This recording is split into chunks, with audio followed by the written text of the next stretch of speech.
2, 1, 2, 3, 4.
That was fantastic. Thank you. I'm Christy Spain. Welcome to the Blue Guitar. We are here with Bill O'Hare, guitarist extraordinaire, master of many styles, and I wanted to ask you tonight if you could take us on a bit of a tour of your musical history. We met in 1982 in San Francisco. You were a hotshot, way back then. Hotshot rock and roll and blues player. Yeah, a lot of blues in San Francisco. And I know you had a whole career before you got there. You started playing professionally very young. And from San Francisco, where you got to know and play with the Grateful Dead and Jefferson Airplane, and opened for people like Jerry Garcia and Mike Bloomfield, and then went on to Europe, 10 years in Amsterdam, played the Amsterdam Blues Festival, Yeah, fell in love with jazz, yeah.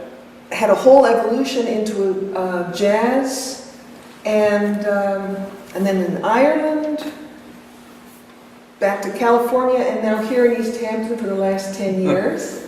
So it's been quite a journey, and a musical journey. So if you don't mind, Yes. it would be really fun to hear, like, what was the first song you learned to play on the guitar? And, you know, at what age, how you got into this? I know that you've taken a lot of young beginning players here in East Hampton from like the age of 10 Yeah, and yeah. help them develop into great players who can solo and improvise in a lot of different styles. So it'd be really fun if you could take us through. Yeah, well, I could try. I mean, Okay. when I was 11 years old, I wanted to play. And my dad took me to a much older guitar teacher, a much older guy than I, a guitar teacher. His name was Ram Guzzo, and he was in like a shopping center. He had a guitar studio there, and he taught me out of these books. They're called Alfred's Method books, and those are the books I still teach beginners with. And you learn the guitar. The first thing you learn is the first string E, then you learn F, wow, and then G, and that's your first week. But you're learning to recognize these on music paper. So you're learning to read right away, Yeah. and you teach that way. Yeah. I do, yeah. And you learn in very small increments, and you slowly build up technique. So the first 2 weeks there weren't any really songs. I mean, there were exercises based on those notes, like.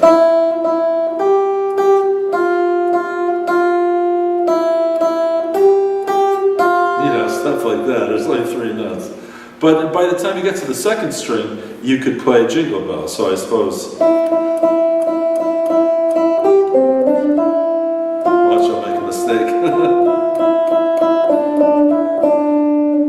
You know, and so on. We all know the song. But I also have heard you mention that at that time in your life, the Kinks, were the Kinks already happening by that time?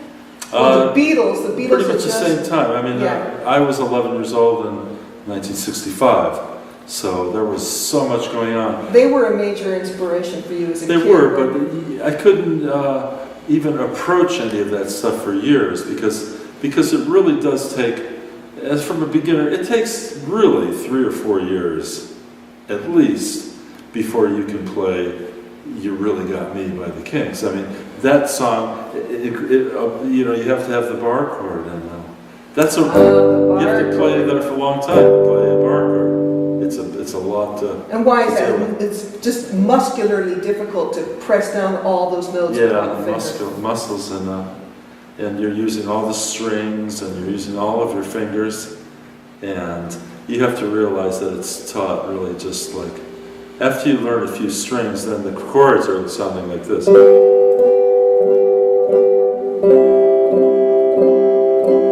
But when you put bass notes on it,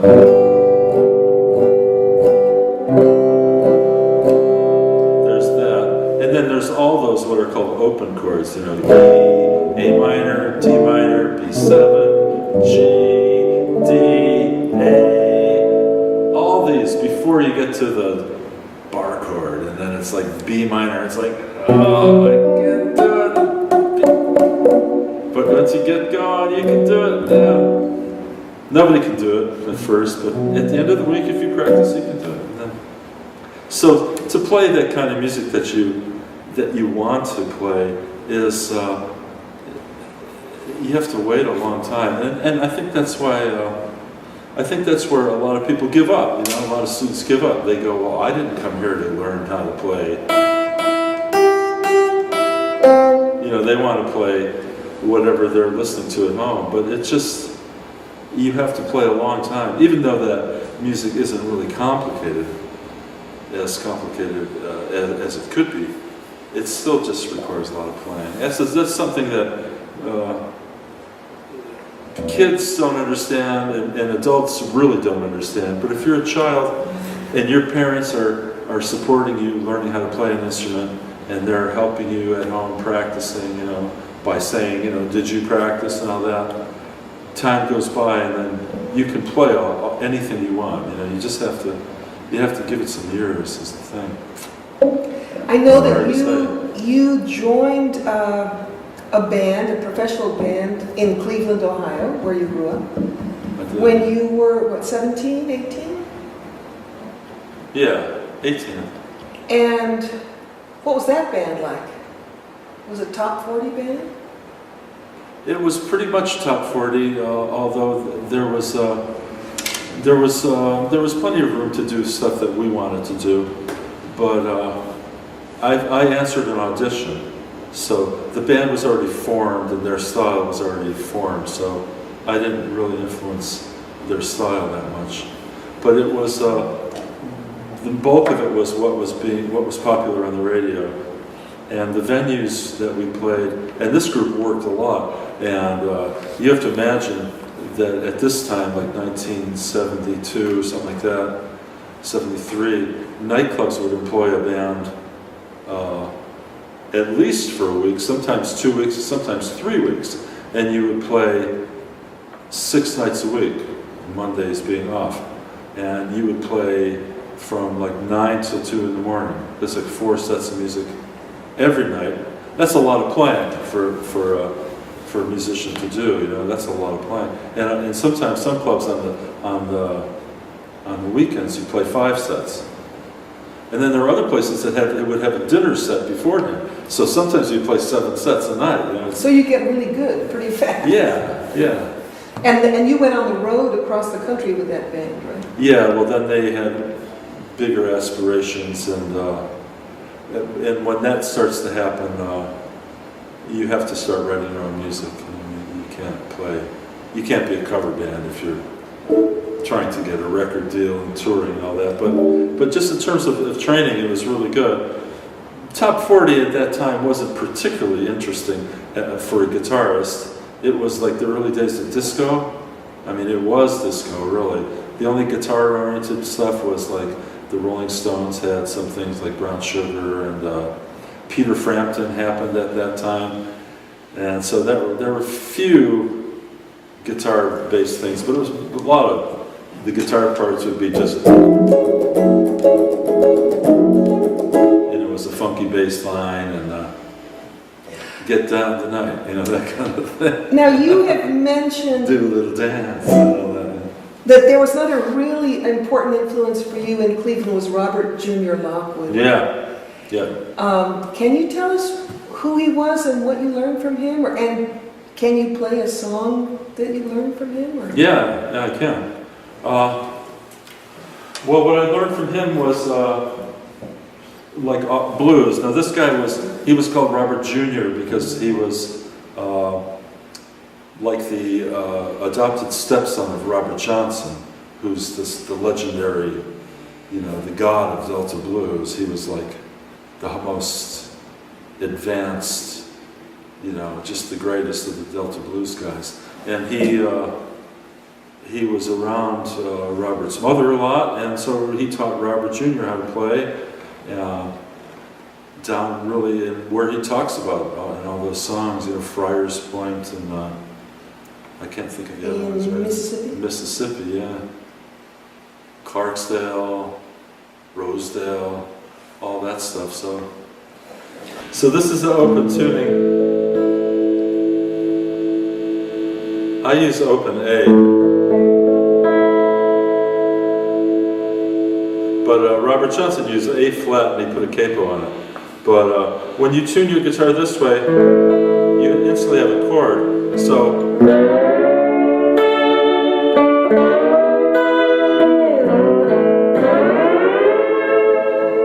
that takes place of like 4 fingers to do that. And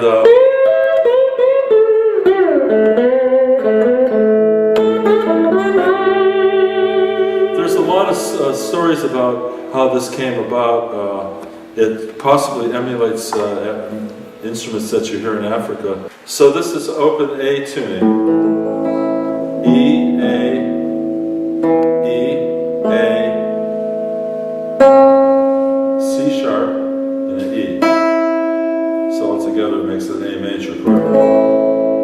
So when you play the slide guitar, you can get the full sound of chords just by doing that.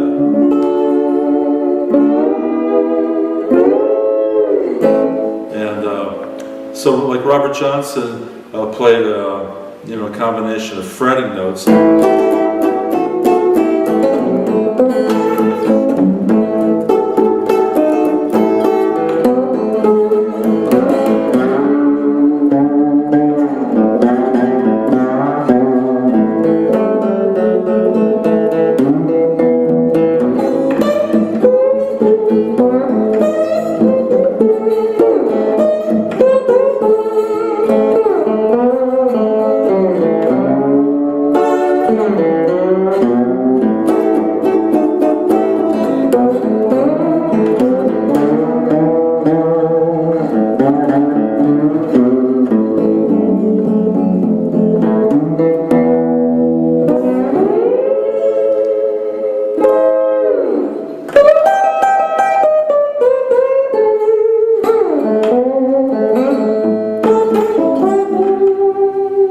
So that's sort of the Delta style. It's really difficult to play that style authentically.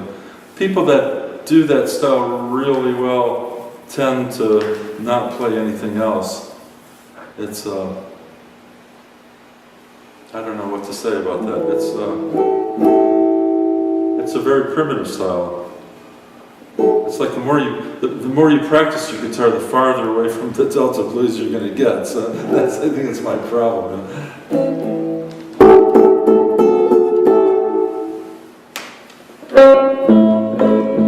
And Muddy Waters was another one that came out of the Delta. This is a song of his that's called "I Can't Be Satisfied."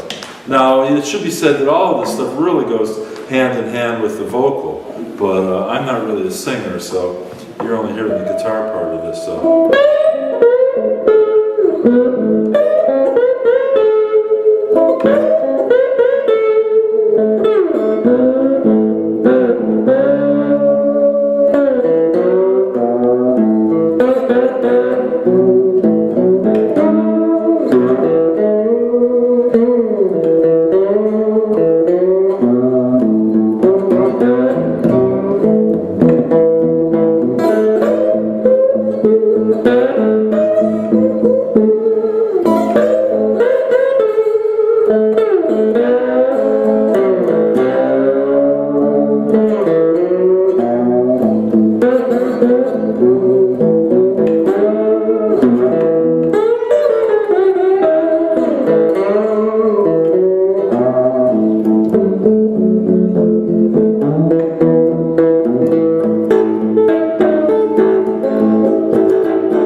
That was wonderful to hear you play the slide. Well, thank you. I know that was something that you became very well known for, also in your years in Amsterdam.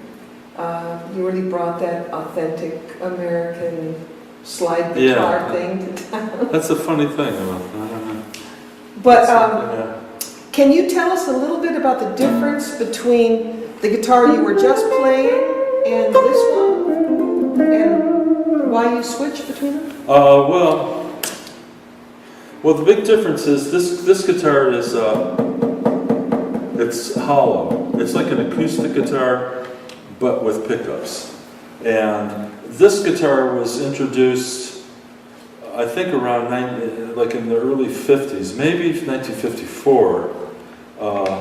It was the most popular guitar at the time. But this was in the days before music wasn't really loud yet.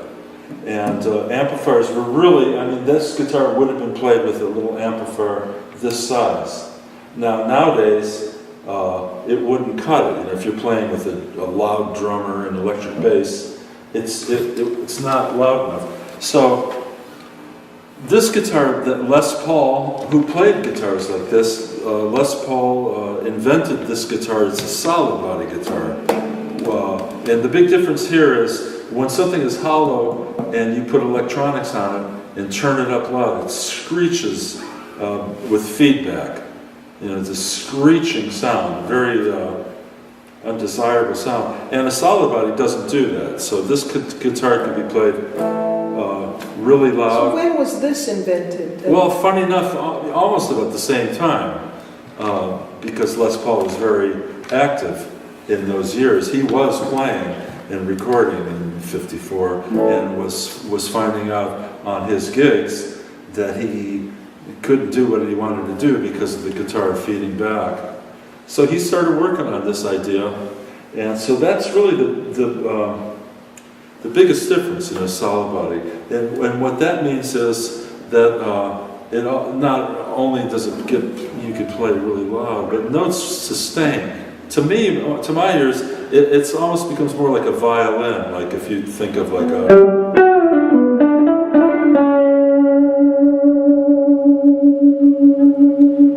I mean, that note sustains pretty long. It doesn't happen on that guitar. You know, so. At the end of that note, it sounded like something Jimi Hendrix would have done.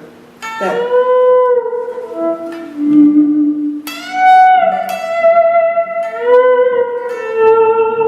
It'll sound a little bit better with this amp on too.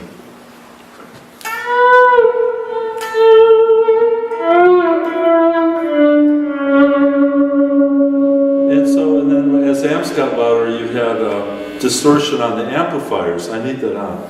So then the sound of these things really start to sound good, like.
So that's a lot of sustain. That's a lot of power in there. Yeah, and really for this room is not really that loud. So that's what this guitar is known to do. It really cuts through in a combo. If you're playing in a nightclub with a bass player and a drummer, maybe an organ, this will cut through. Or this won't. But then the trade-off is it's very hard to play something really mellow with this guitar. It tends to get too thick and syrupy.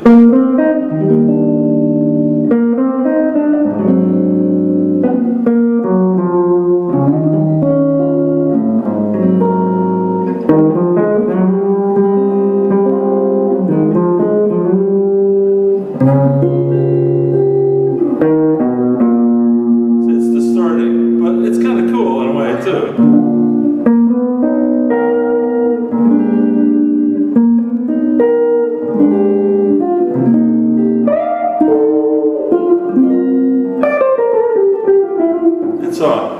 But you know, I like to find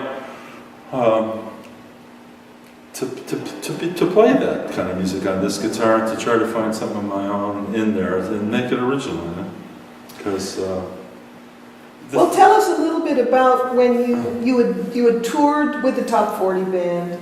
Yeah. Spent quite a bit of time in Colorado, I think, with them. You made a pilgrimage to San Francisco. You wanted to be part of what was going on there, and that was 70. Yeah, I mean, that's not really. What year? It wasn't a pilgrimage, and I just needed to get as far away from Cleveland as I could.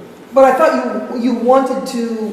I thought you were attracted to what was happening musically in San Francisco. Yeah, not really, because I never really listened to the Grateful Dead or the Jefferson Airplane or those bands. I never owned any of their records, and I never really thought they were very good. I didn't like that stuff, you know. I really liked English music. I liked at that time, I just liked all that Cream and, you know, Jeff Beck group and John Mayall's group and the Stones, and, you know, I was really like that. So, but it was promised to be warmer than Ohio, and I just, for some not a huge reason, went there and found these people that were playing music, that were in the Grateful Dead and all these guys, and they were very nice people, and you know, they were very, very helpful to me, and they were very welcoming, but they still weren't like most of these people came from jug bands, which is like how would you describe it? Like an early kind of folk music, and whereas the other group, the English groups you mentioned, all of them were directly inspired by Delta blues, American blues music. Yeah. So that's really a different branch of the tree. And I think that was the one thing that, even though I didn't really realize it as a kid, that it was that blues thing that really caught my attention, and it was something I really felt, and I could play it. I loved it, but I could also play it pretty easily, and people have always said that about my playing. I'm lacking in a lot of areas, believe me, but playing the blues, I can do that pretty well. I know this because people like Robert John Jr. Lockwood, who would know, said so. So, that's a great endorsement for me. But the guys in San Francisco were, the big difference is they would never think of playing anybody else's song. It was all original music, and it wasn't, it was so different. It wasn't really professional music scene. There weren't nightclubs where people were getting paid. It seemed to be something else. Well, there was the Fillmore and the Carousel Ball. Yeah, but you had to be semi-famous and record company behind you to play at those places, and for everybody else, we're playing in bars and stuff, and there was very little money, but it was really interesting to meet people like that. Play us a song, and these are both Gibsons, I notice. You're a Gibson guitar. I'm a Gibson guy. You're a Gibson guy. What would you like to play on your Les Paul? I'd like to play a standard, Georgia. Okie Carmel. Like this, I think. Should I?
I've sort of had an unusual childhood in that my parents never listened to music.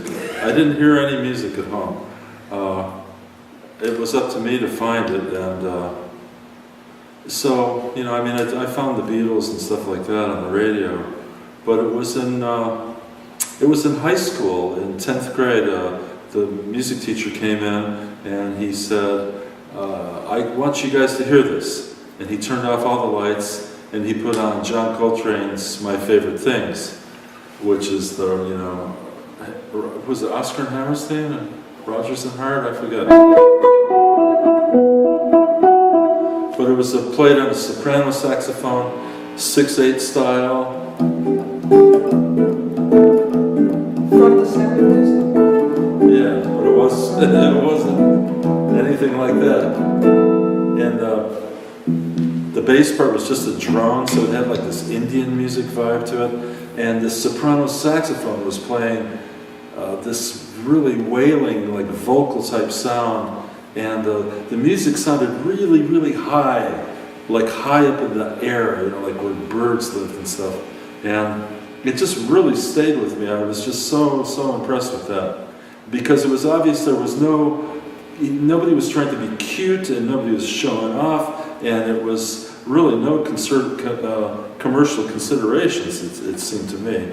Maybe, I mean, outside of that, picking that tune, but the improvisations were, it was like very spiritual sounding. It was just gorgeous.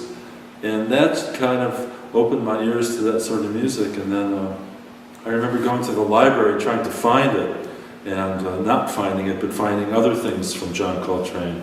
And then, you know, what's this Thelonious Monk? I don't know, I'll take it home, listen to it. So I just started listening to all this music, and I really, really liked it. And I didn't have any background in it. It just appealed to me on a real natural And the level. library had a jazz collection. Yeah, and How a really important good. that is, you know, Yeah.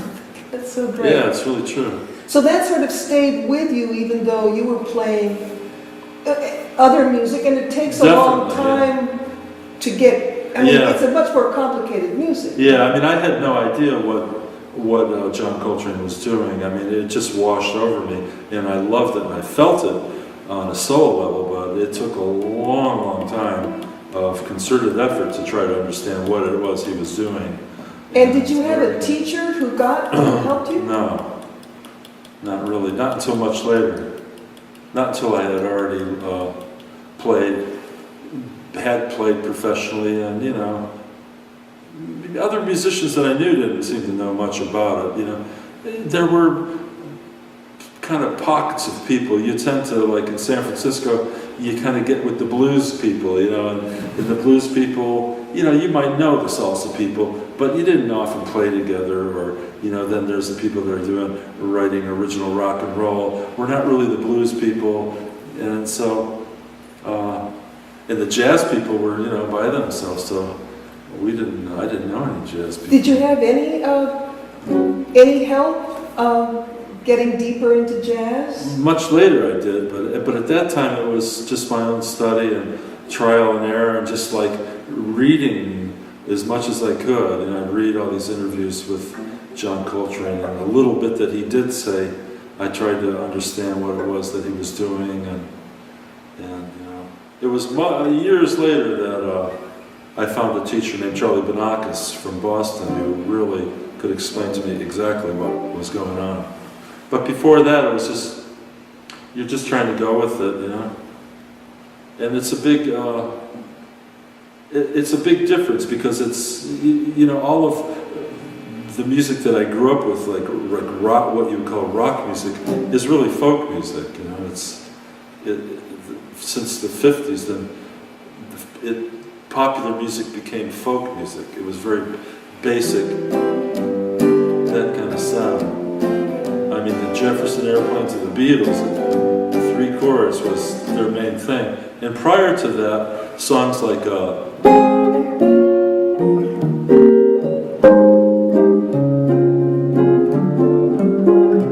All the Things You Are, you know, it changes keys, and it's relatively sophisticated compared to folk music, which is, and it's, to this day, it's stayed the same. You know, popular music is not sophisticated, it's folk. So that made it even harder to understand jazz, because they weren't even sounds that I grew up with, so. Well, would you play us one of the jazz songs that you like to play? Yeah, but goes with what I was saying, that like, you can, this is a very old song, and it's not folk music. You can hear by some of these chords.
Okay, we're going to start with a blues shuffle in E that's based on a blues classic called Hideaway that was written by Freddie King. And Freddie King came out of Chicago, and he recorded this in the early 60s. And this song was a big hit on all the jukeboxes in the Chicago ghettos. And this song is based on Hideaway. We're not going to play the whole arrangement, but the first part is definitely Hideaway.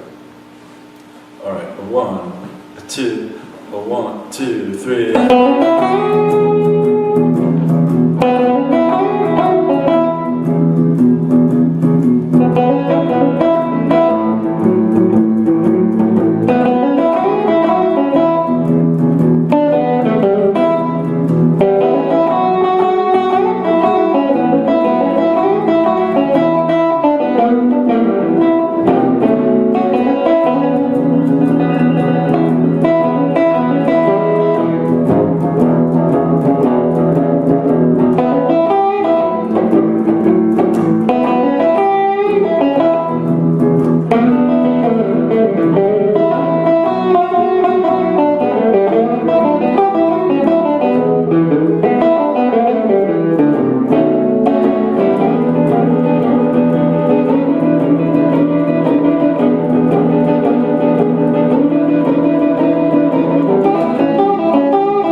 Okay, the next song we're going to do is, it's called Alice in Wonderland, and it was written by Fane and Hilliard. And I believe it was in the movie Alice in Wonderland. Walt Disney made the picture. But in terms of the jazz world, Bill Evans recorded this most famously on his recording Sunday at the Village Vanguard.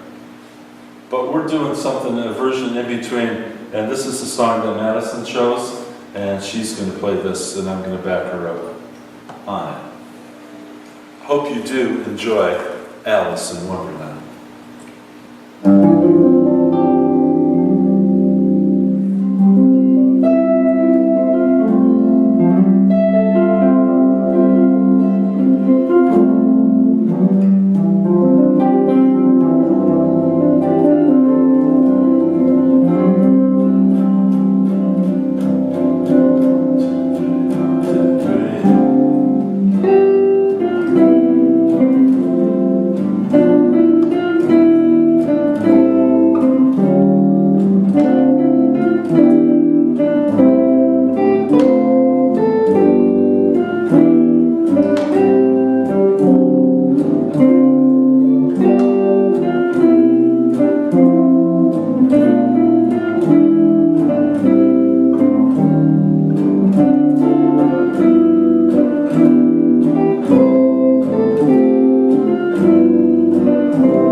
Okay, now we're going to play a blues number. This is called Stormy Monday, and T-Bone Walker wrote this song back in the 40s, and his is the definitive version, but every blues band in every city, in every country, everywhere in the world is playing this song tonight.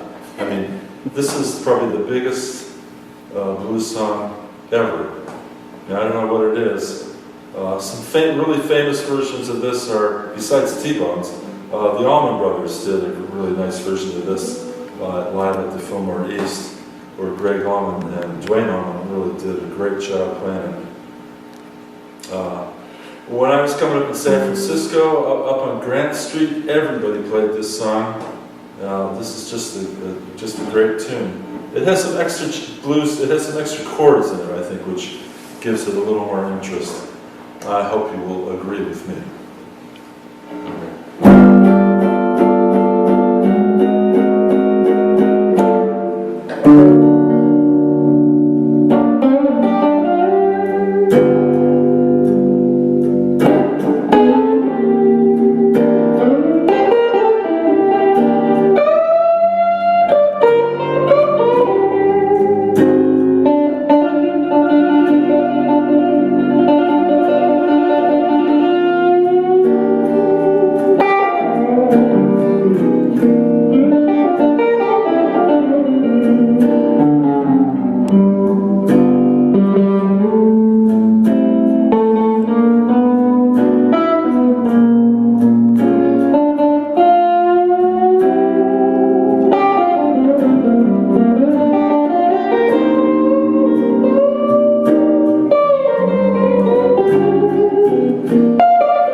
Okay, this is a old piece that isn't done the way we're going to do it, and that's why we're doing it. It's a Pavane, Opus 50, from Gabriel Fauré, and this was written between 1830 and 1914, somewhere in there. And this is featuring Madysen Lawrence on an original take on this tune. So I wanted to ask you, what images, if any, do you have when you're playing that? A lot of it is like, I picture rain, like a lot of emotion, like not stormy, but you know, like if you're looking out a window, like just the rain. I don't know, I like that sound a lot, and I like to play while it's raining. You can hear it in the background, it's cool. I like that. So you actually like to play while it's raining? Yeah, I don't I mean, Nice. it doesn't happen all the time, but Yeah. when it does, it's really cool. Yeah.